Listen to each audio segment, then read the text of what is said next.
Hey guys, we're going to do another Durcoat project here, doing an AR15. Kind of give you a little bit more in-depth, little step-by-step of, all the process and everything, go through what it's going to take to do it. Already prepped and stripped the gun down, got all the oils and stuff off of it. Got it hanging up. First thing I'm going to do is do a base Durcoat. Let me see, it's ACU deep gray green. I'm going to do a sponge camo on this one. Let's get started and hopefully this thing comes out pretty good. Alright, got the Durcoat mixed up. Go ahead and get the first coat put on. See how it goes.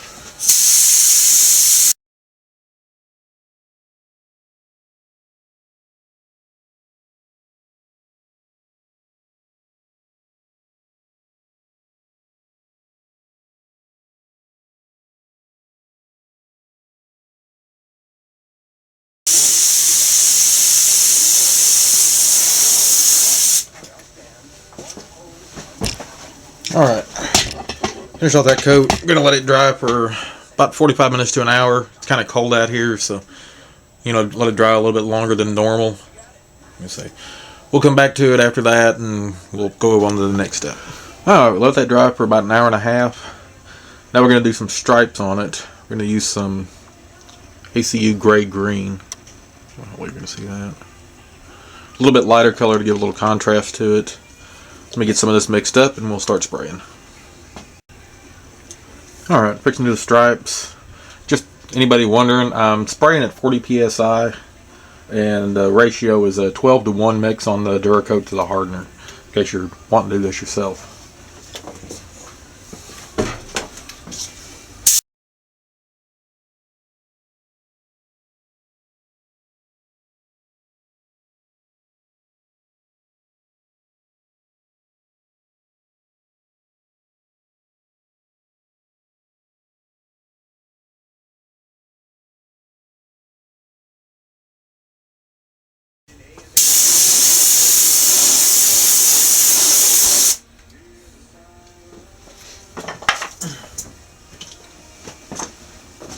Alright, that pretty much takes care of the stripes. Try how well you're going to be able to pick it up on the camera. Try this other side. Yeah, I know my shop's a mess, I need to clean it up, but you can see a little bit better on this side.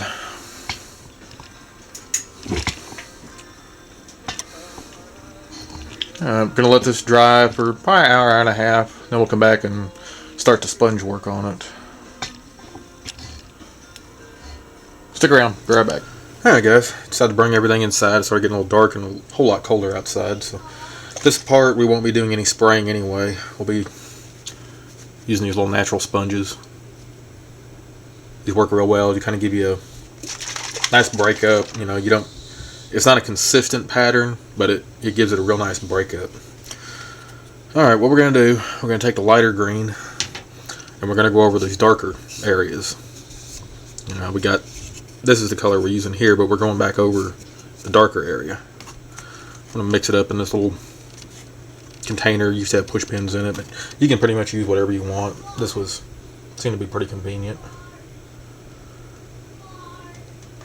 I don't really want to mix up too much of this at once because it dries really fast. A second here, let me get this going.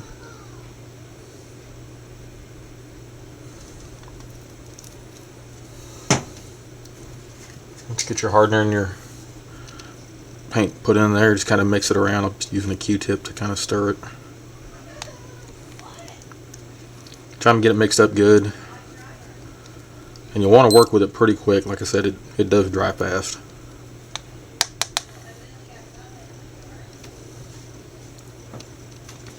Alright, just find whatever spot on your sponge you want to use. Different spots will give you different textures. Just kind of dip it in there. And then just start working around on it. So you really can't mess this up. It's just as random as you want to get it. And depending on how much you put on, you can lighten it up or you can darken the whole effect.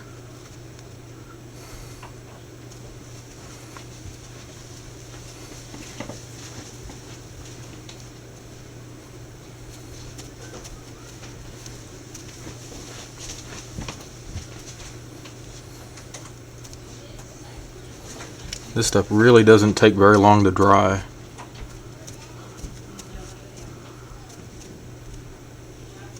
So pretty much once you get done with this, you can clean out your little container, whatever you're using to put the Duracoat in, and move on to the next color. You can also take a heat gun or a hair dryer and kind of flash it, and it kind of helps dry it a lot faster.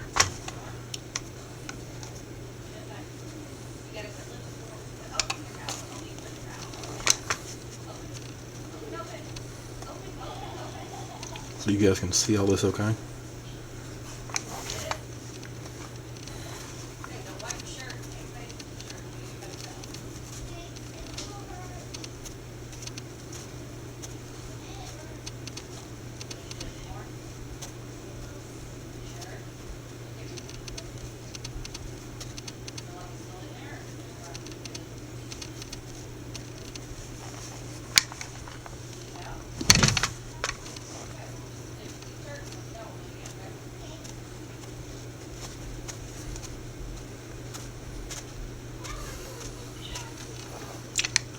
I'm going to pause this and go ahead and finish the rest of the darker areas. When we start to light, I'll turn the camera back on and we'll pick up from there.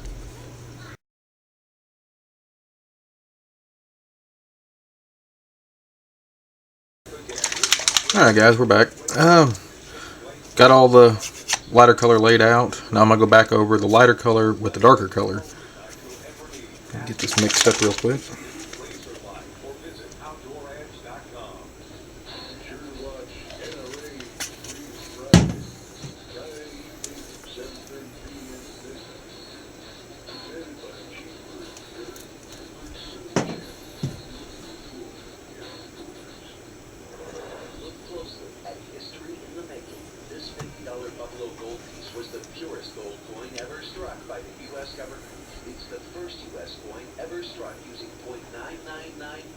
That's 4 nines, pure 24-karat gold. Its design was based on the famous Buffalo nickel of 1913 to 38, wildly popular with investors and collectors. Right. The U.S. government had to stop. One thing I like to do on this is pick a different sponge, so we get a different pattern. It just kind of helps give it a little bit more breakup.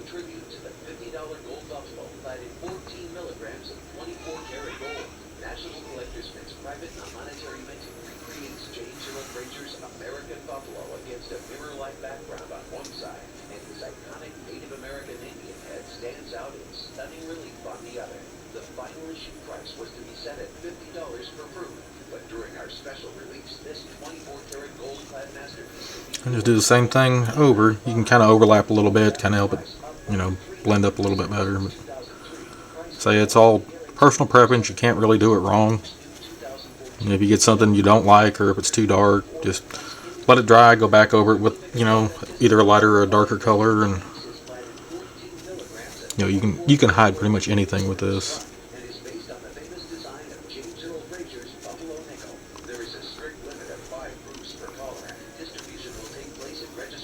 It's more time consuming than anything, just, you know, letting everything dry and getting it exactly how you want it.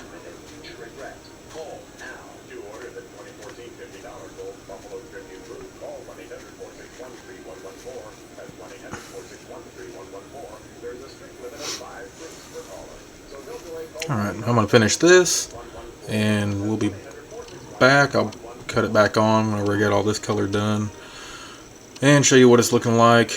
And then we're probably going to add a little bit of black here and there, not a whole lot, just a little bit to, you know, a little more contrast to it. But we'll be back in a minute and show you how it's looking.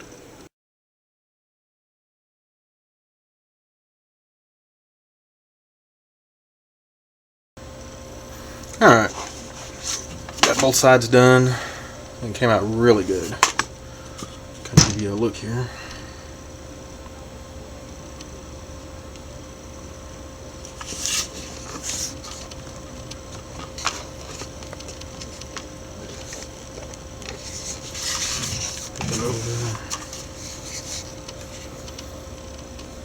So got a little bit more to do on it. I'm going to add a little black to it. Then it should be done. And I stand corrected when I said about doing this in the house. It doesn't really release much smells because I won't be spraying. Yeah, I was kind of wrong on that. Don't do it in the house. I pretty much cleared everybody out of here a while ago. Got all the vents on, turned the fan on, trying to get all the smell out of here now. So yeah, that was a bad idea. I don't recommend that anymore. But I get done with this thing, I'll take a couple pictures of it and add them in here in the video. But if you guys like what you see, like it, subscribe if you want to. Be sure to stop by edcplanet.com. Come by, check out the forums. A really good group of guys. Anyways, you guys have a good one. Take it easy.